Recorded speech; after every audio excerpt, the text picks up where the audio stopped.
In this town, there's a salon no woman can resist. In the middle of a busy Igbo town stood the most beautiful and expensive salon anyone had ever seen. The signboard read, Chiamaka Beauty Palace. It was not just a salon, it was a paradise of beauty.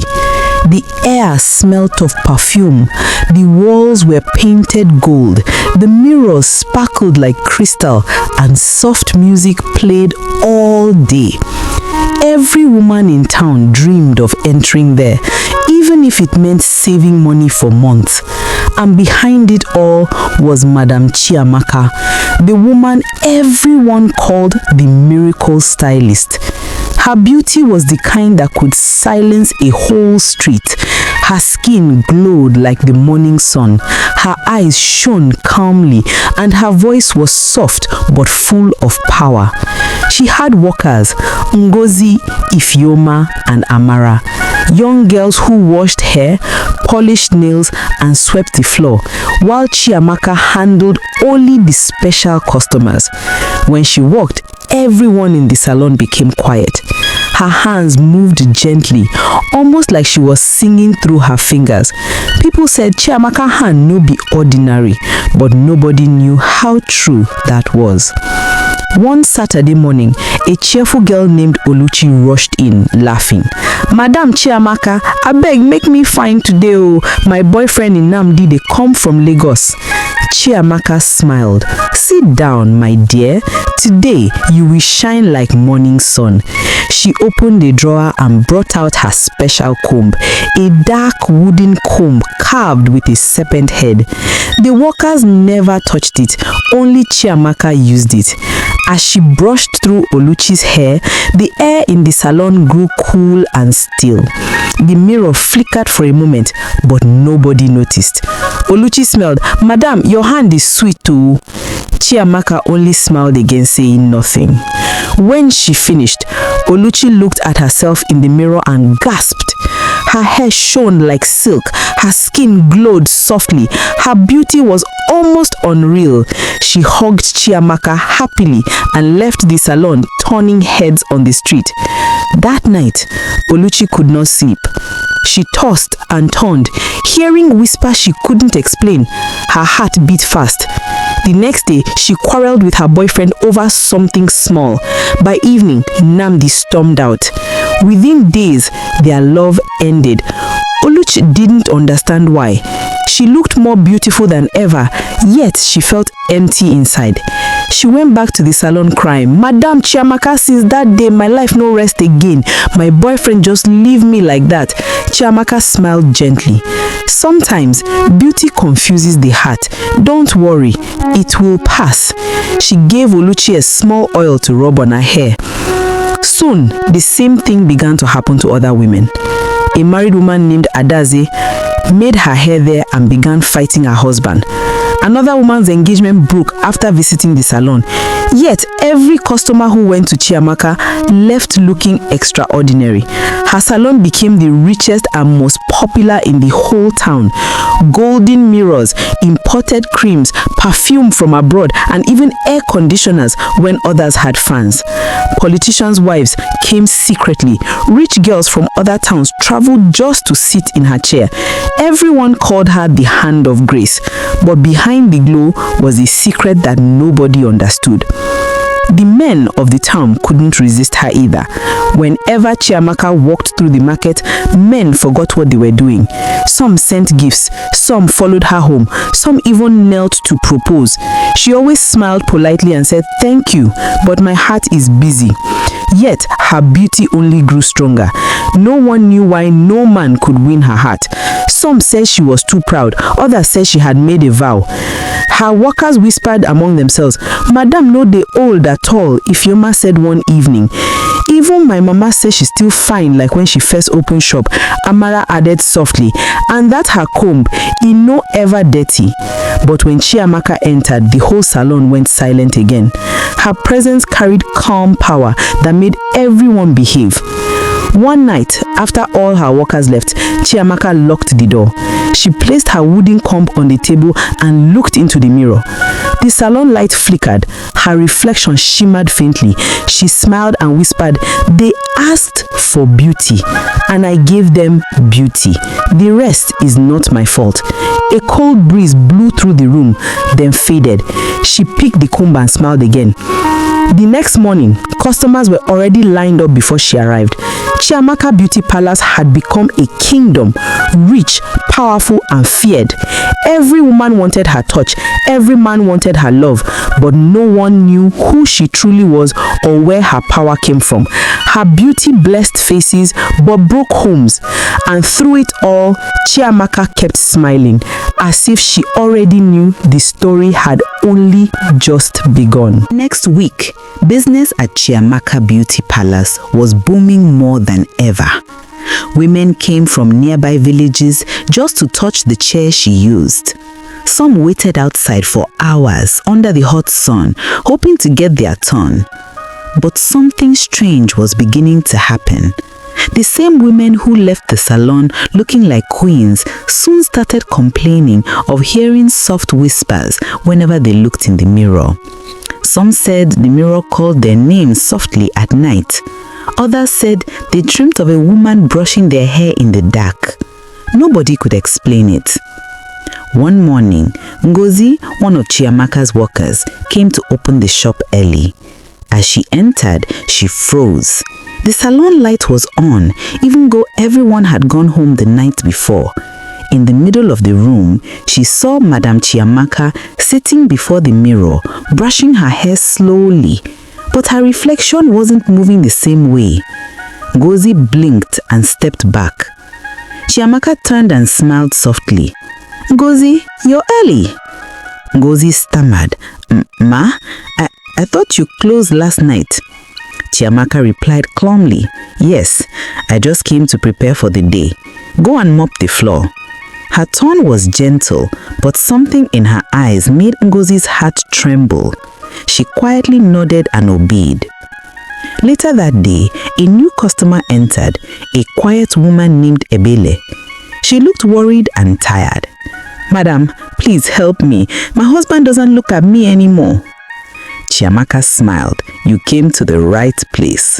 She brought out her serpent comb again. As she brushed Ebele's hair, the mirror flickered faintly. The air around them grew cold. Ngozi and Ifeoma, watching from a distance, exchanged glances. Ebele smiled as the brush moved through her hair. When Chiamaka finished, Ebele gasped in joy. Her beauty was breathtaking. She hugged Chiamaka tightly, thanking her over and over. But as Ebele walked out, Ngozi whispered to Ifeoma, "Did you see that light under Madam's chair?" Ifeoma nodded quickly, and Siam, a be-like small red flame. They both pretended not to notice as Chiamaka turned to look at them. "Is something wrong?" she asked calmly. "No, ma," they chorused. That night, Ebele's husband came home early, surprised by her beauty. For the first time in months, he smiled, but as he hugged her, he suddenly felt dizzy and weak. Ebele didn't understand what was happening. She rushed to get water, but when she came back, her husband had fainted. She screamed for help. People gathered, and soon word spread that Ebele's husband had fallen mysteriously ill the same night she visited Chiamaka's salon. The women began whispering again. "Is that place really ordinary?" one said. "All these fine things fit hide secret oh." But nobody dared to confront Chiamaka directly. Meanwhile, Ngozi couldn't sleep. The image of the mirror moving on its own kept flashing in her mind. She decided to tell Amara, the youngest worker, about what she saw. "We need to find out what Madame they do every night," she whispered. Amara shook her head. "Ngozi, you won't make we die? You never hear how that woman we talk bad about Madame lose her voice for 1 week." Ngozi frowned, but didn't stop thinking. 2 nights later, Ngozi came back secretly after closing time. She hid behind the curtain near the mirror. Around midnight, she had the salon door on lock. Chiamaka entered, wearing a long red wrapper and holding her serpent comb.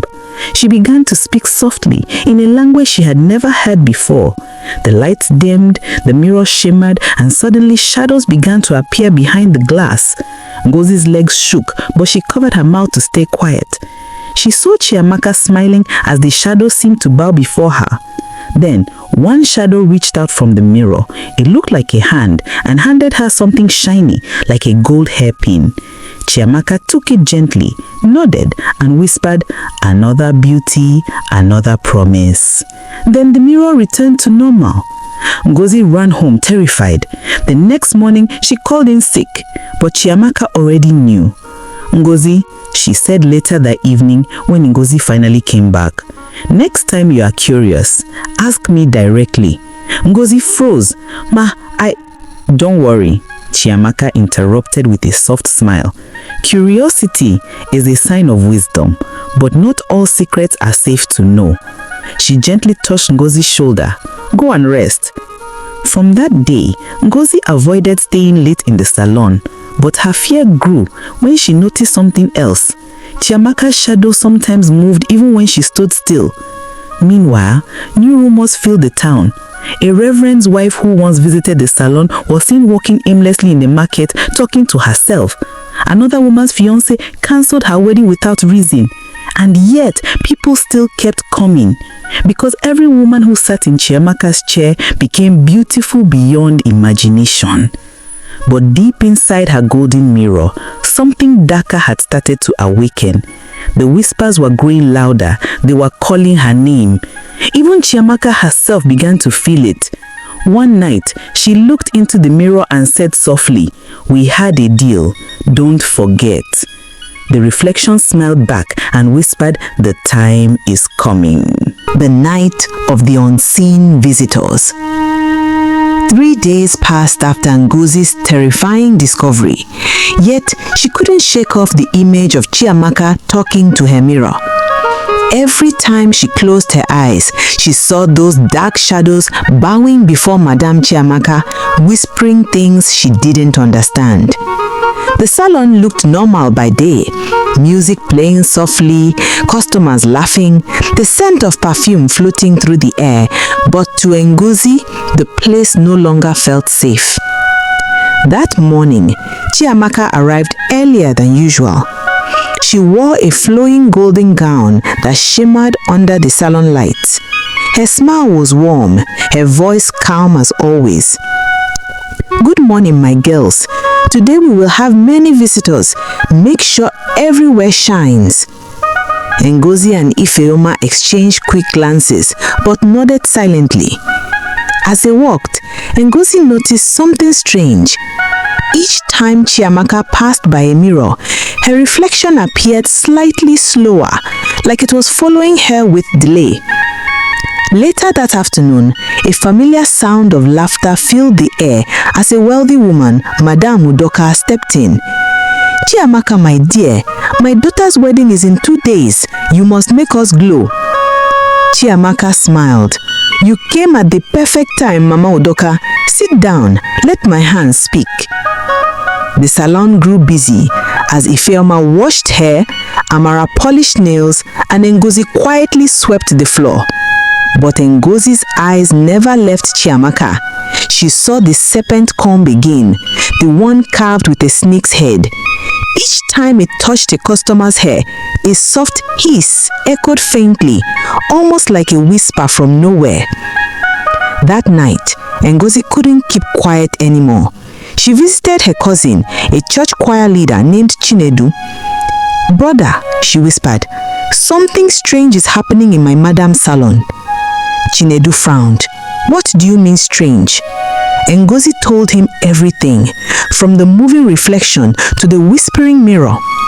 Chinedu listened quietly, then sighed. "These things are deeper than you think. You must be careful. Don't stay close to her after sunset, and pray before you enter that place again." Ngozi nodded, but her heart was still troubled. The next evening, rain began to fall heavily. Chiamaka told her girls to go home early. "The rain is too much," she said softly. "Tomorrow will be busy." But Ngozi forgot her phone charger in the salon. Later that night, when the rain reduced, she returned quietly to get it. As she reached the door, she heard voices inside, yet Chiamaka had told everyone to leave. Ngozi peeped through the window. The sight made her knees weak. Inside, Chiamaka stood before the mirror again, dressed in a deep red gown that touched the floor. Around her were faint glowing figures, shadows that looked like women but had no faces. They surrounded her, whispering softly. Chiamaka raised her serpent comb and said in a low voice, "The promise must continue.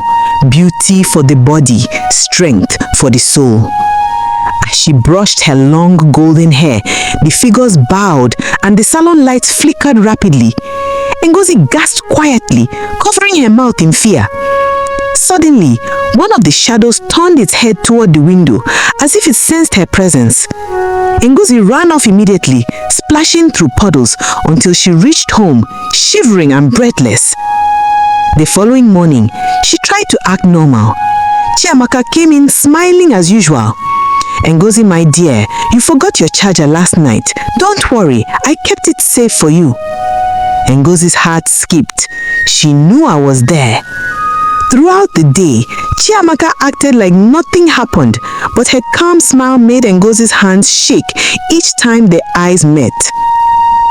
That afternoon, while Ifeoma and Amara attended to customers, Ngozi saw something new. The golden mirror behind Chiamaka's chair began to form faint handprints on the glass, as if someone was pressing from inside. She whispered to Ifeoma, "Look, the mirror." But when Ifeoma turned, the handprints had disappeared. "Ngozi, you need rest," Ifeoma said nervously. Before they could talk more, a man entered the salon, something that almost never happened.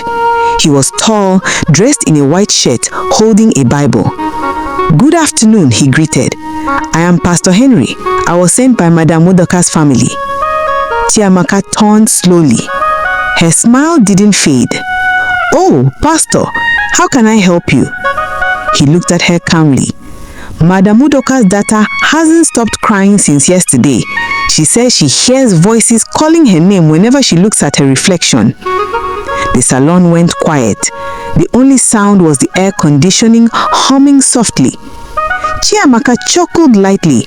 "Pastor Henry, sometimes stress plays with the mind. You know how weddings can be." But the pastor stepped closer, his voice firm. "There's more to this place than beauty, madam. I can feel it." Ngozi's heart pounded. Ifeoma froze. Even Amara stopped filing nails. Chiamaka smiled, widening gently. "Pastor Henry," she said softly, "maybe you should pray." Outside, the lights flickered. The mirror shimmered faintly. A gust of cold air blew through the salon. Pastor Henry clutched his Bible tighter and whispered a short prayer. The mirror stopped moving. He looked at her again, this time with quiet fear. "The light will always expose the darkness," he said and walked out. Chiamaka watched him leave, still smiling. But for the first time, Ngozi thought she saw something in her eyes. Worry. That night, Chiamaka stood alone in her salon. The rain started again, just like the night before. She faced the mirror, whispering, "They are starting to suspect." Her reflection smiled strangely. "Then give them more beauty. Beauty blinds faster than truth." Chiamaka frowned slightly. "The balance is breaking. They were not supposed to see." The reflection's voice grew deeper. "A deal is a deal. More beauty, more souls." She stepped back slowly. For the first time, fear crossed her face. Suddenly, the salon lights went out. The only light came from the mirror, glowing gold. Shadows began to move across the floor again, whispering her name, soft, endless. Chiamaka covered her ears. "Enough! You promised to stay within the mirror." But the voices only grew louder, overlapping in strange harmony. Her serpent comb slipped from her hand and hit the floor. It hissed faintly as if alive. Outside, a flash of lightning struck. Ngozi, passing by on her way home, saw the salon glowing through the glass. She stopped, heart beating fast. Through the window, she saw Chiamaka kneeling before the mirror, begging. Then suddenly, everything went dark. The next morning, when the workers came, the salon door was locked. No sound came from inside. Hours passed before Chiamaka finally arrived. She looked different, pale, tired, and strangely quiet. She smiled faintly and said, "Good morning, my girls. Let's make today beautiful." But Ngozi noticed something that made her shiver. When Chiamaka turned, her reflection didn't move at all. And from that moment, 3 days after the strange night, Ngozi hadn't been herself. She barely slept, barely ate. Her eyes had dark circles and her voice trembled whenever she spoke.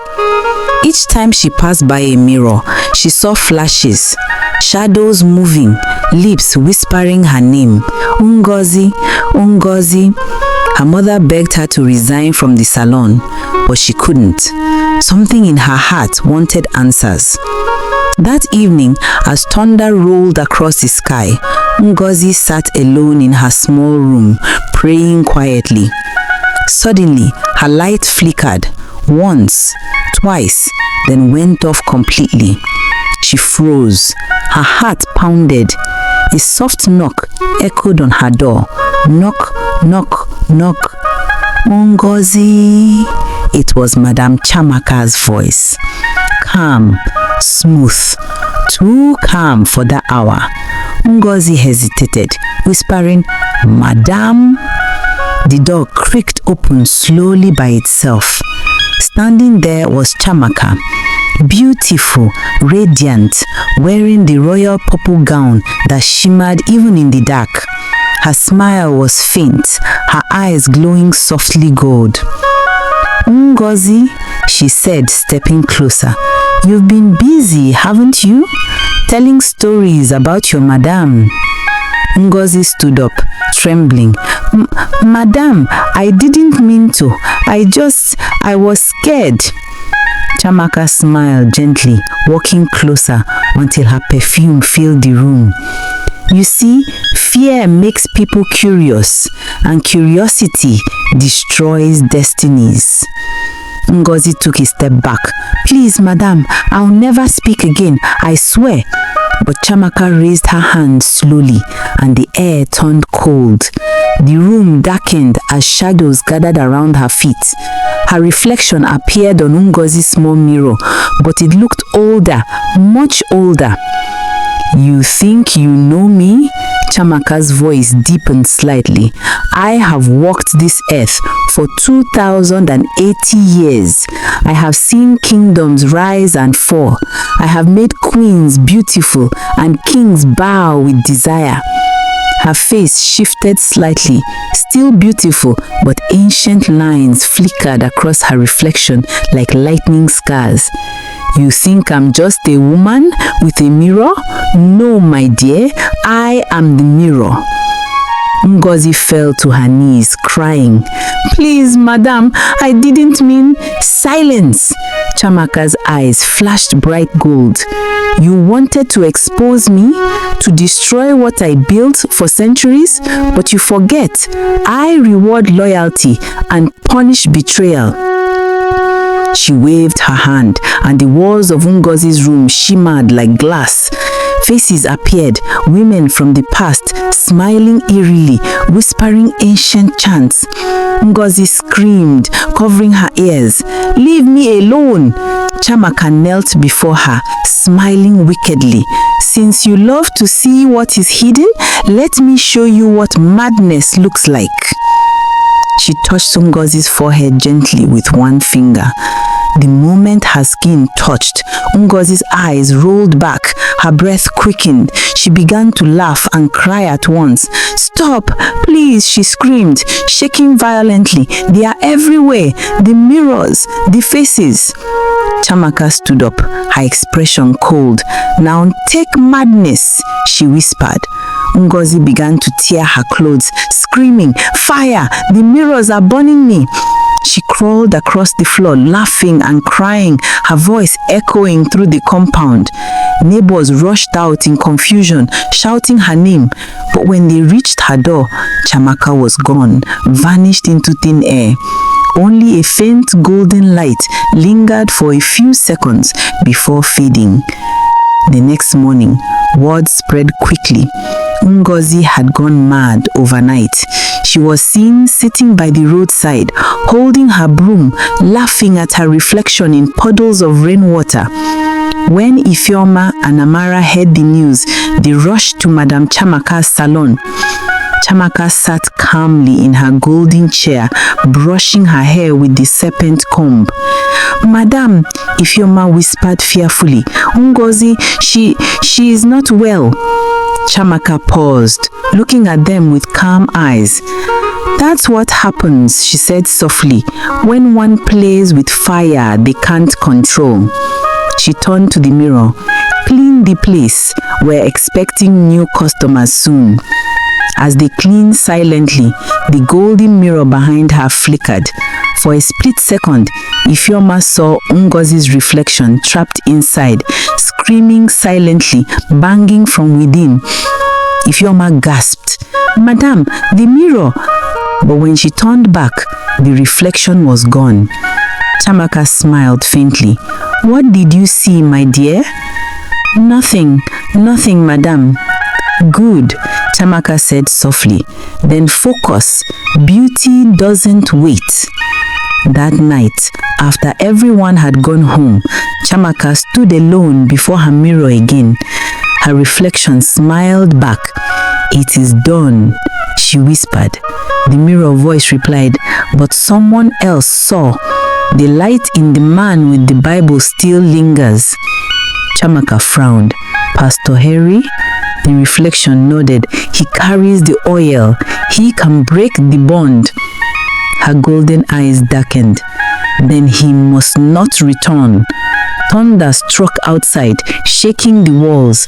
Chiamaka picked up her serpent comb and whispered, "Before he opens his Bible again, his tongue shall forget the prayers." The mirror glowed faintly, and a distant echo of laughter filled the salon.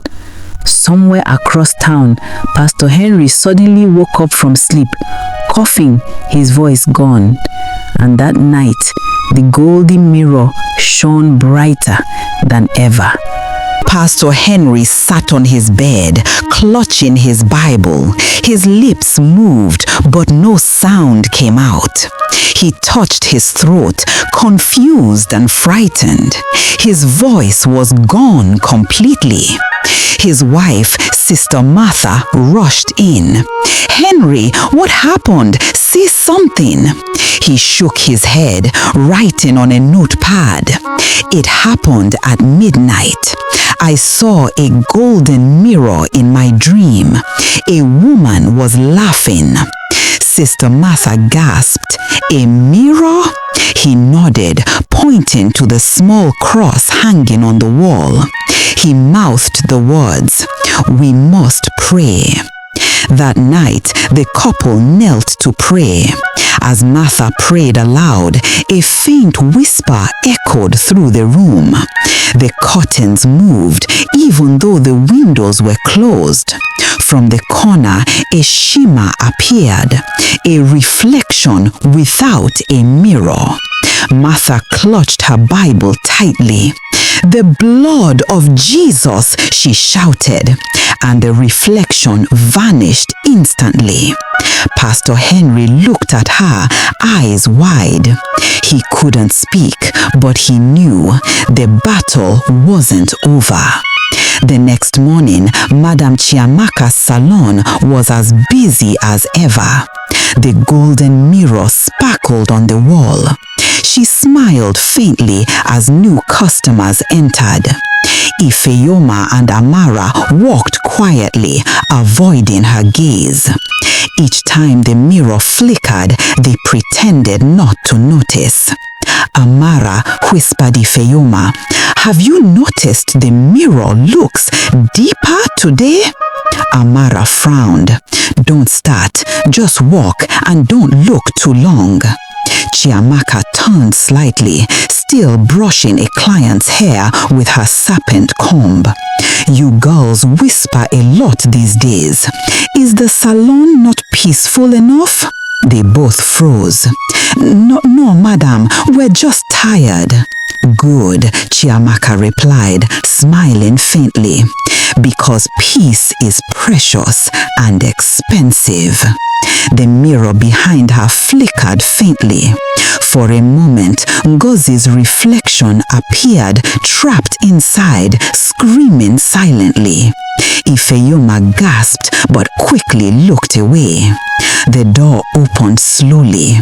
A tall man stepped in, Pastor Henry, wearing a white shirt, holding his Bible close to his chest.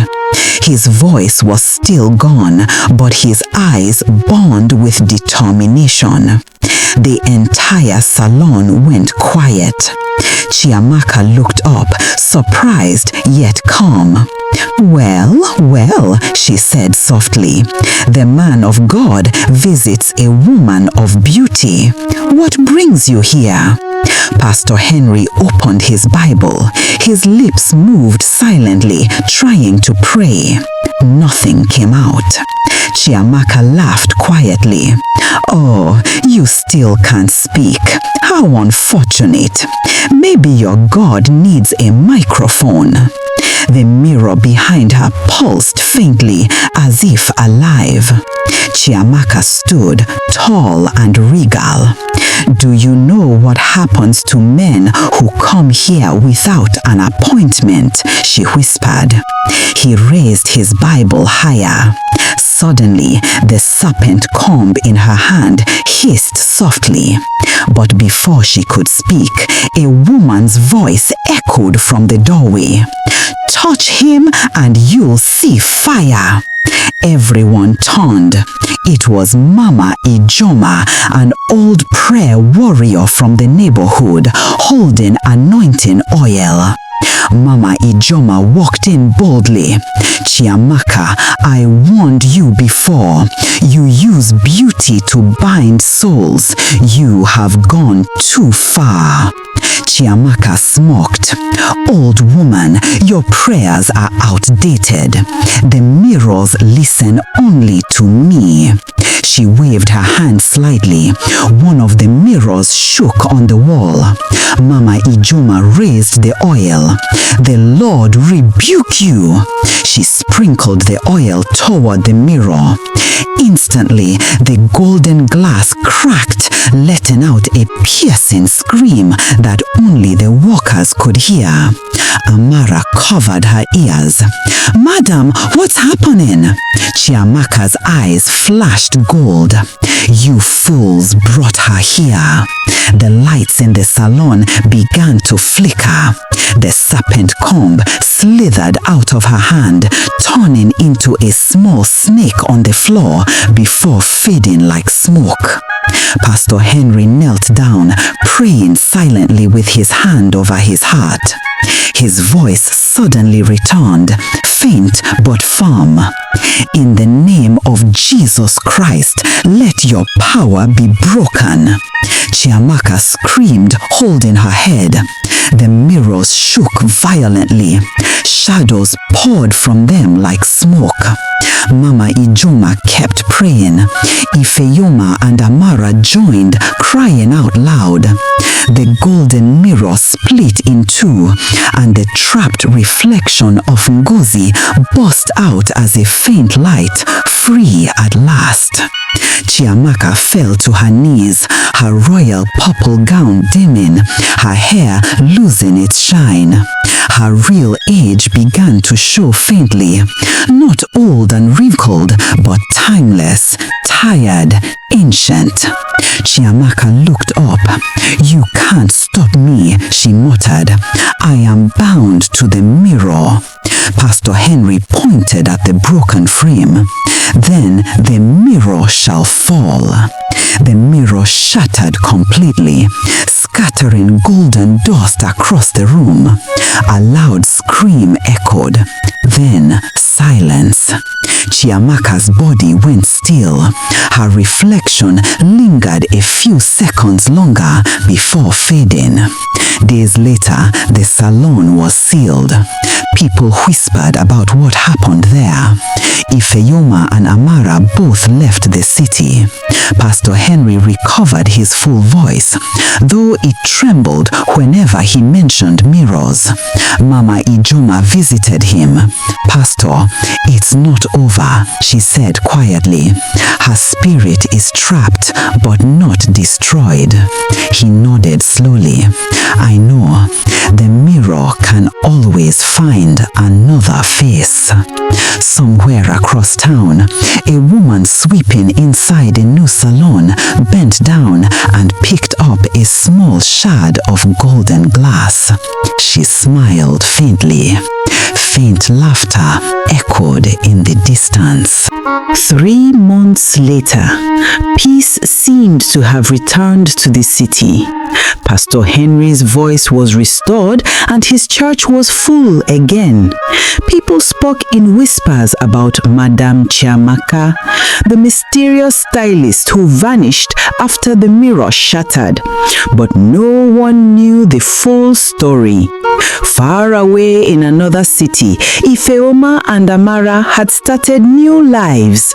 They worked quietly at a small local salon, grateful to be free from the horrors of the past. One evening, as they were closing up, the lights in the salon flickered. A strange fragrance filled the air, sweet but heavy.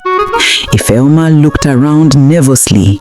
"Amara, do you smell that?" Before Amara could reply, the mirror on the wall rippled like water. Their reflections moved, then stopped, then smiled back on their own. Suddenly, a familiar voice echoed softly, "Did you think you could leave me?" They froze. The reflection of Madame Chiamaka appeared, young, radiant and beautiful again, no longer the ancient woman they once knew. She looked no older than 25, her eyes glowing faintly gold. "I told you," her voice whispered, "you belong to me in spirit and in body." The two women screamed, rushing to the door, but it slammed shut by itself. Chiamaka stepped out from the mirror, her beauty breathtaking, yet chilling. 2 other women followed, tall, elegant, but their eyes were completely black. "Meet my daughters," Chiamaka said softly. "They help me collect what is mine." The lights flickered violently. Chiamaka raised her serpent comb, now shining brighter than gold. "Come back to me, my stylists. Your hands were blessed by my power. Without me, you are nothing." Ifeoma fell to her knees. "Madame, please, we don't want this anymore." Chiamaka smiled. "You don't have a choice." A strange light swirled around them and the women fainted. The next morning, a new salon opened in the heart of the city, Golden Touch by Madame C. Customers flooded in, the mirrors gleamed and the music played softly. Behind the counter, Ifeoma and Amara worked again, their faces calm but their eyes empty, obedient, bound once more. That same same night, Pastor Henry woke from a terrible dream. He saw Chiamaka in a vision, younger and stronger, walking through the new city with two dark figures behind her. She turned, looked straight at him through the dream and whispered, "Rest, man of God. You can't save what's already mine." He woke up sweating, his throat tight. Before he could reach for his Bible, a shadow moved across his room. Chiamaka appeared at the foot of his bed, now in the form of a 25-year-old woman dressed in a flowing white gown. "You tried to destroy me," she said softly, touching his chest. "Now you will rest." Pastor Henry tried to shout, but his voice froze again. His eyes grew heavy, his hand trembling over his Bible. "Sleep," Chiamaka whispered, her voice like honey and smoke. His eyes closed slowly, his Bible falling from his hand. Somewhere else, Mama Ijeoma knelt in prayer at midnight. The wind howled outside, but she didn't stop praying. Suddenly, the candles around her blew out. She opened her eyes and saw a shadow standing by her window. "Who's there?" she asked firmly. A whisper answered, "Your oil couldn't stop me." The window shattered and a cold wind rushed in. Mama Ijeoma held up her Bible, shouting, "The fire of the Holy Ghost!" A flash of light filled the room, but when it cleared, she was lying on the floor, unconscious. Her Bible lay beside her, the pages soaked in oil. By dawn, strange news spread. Mama Ijeoma had fallen into a deep sleep and wouldn't wake up. Pastor Henry visited her home and found her still breathing but unresponsive, her lips moving faintly as if praying in a dream. In the new city, Madame Chiamaka's salon thrived. Customers from everywhere came to see the young miracle stylist whose hands brought beauty and confidence. The girl who couldn't be touched. Setting inside Chiamaka's salon, silent, the air thick with perfume and mystery. The golden door creaks open.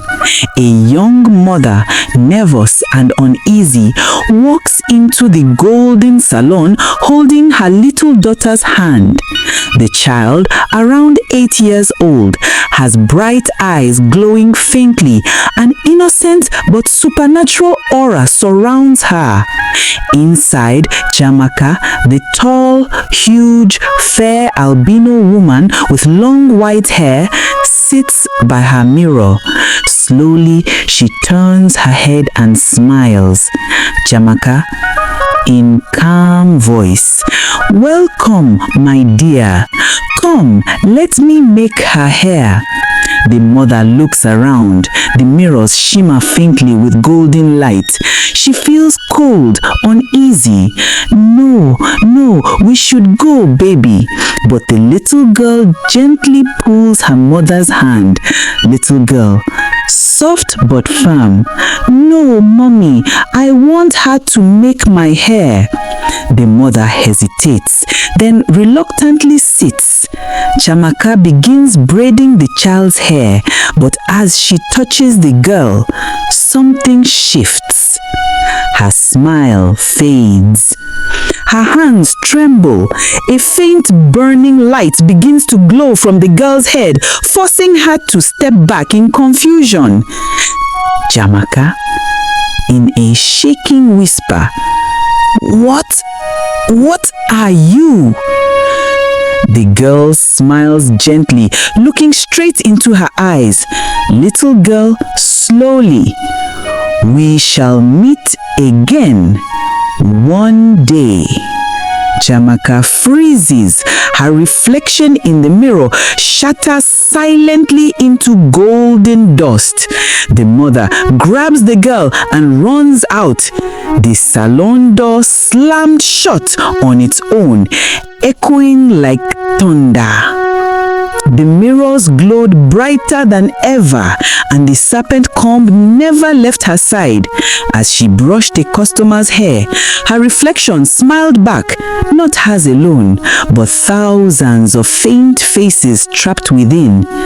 Perfection. And this time, no one can break me. Outside, the wind howled faintly, carrying a single echoing voice. The mirror has found another home. To be continued.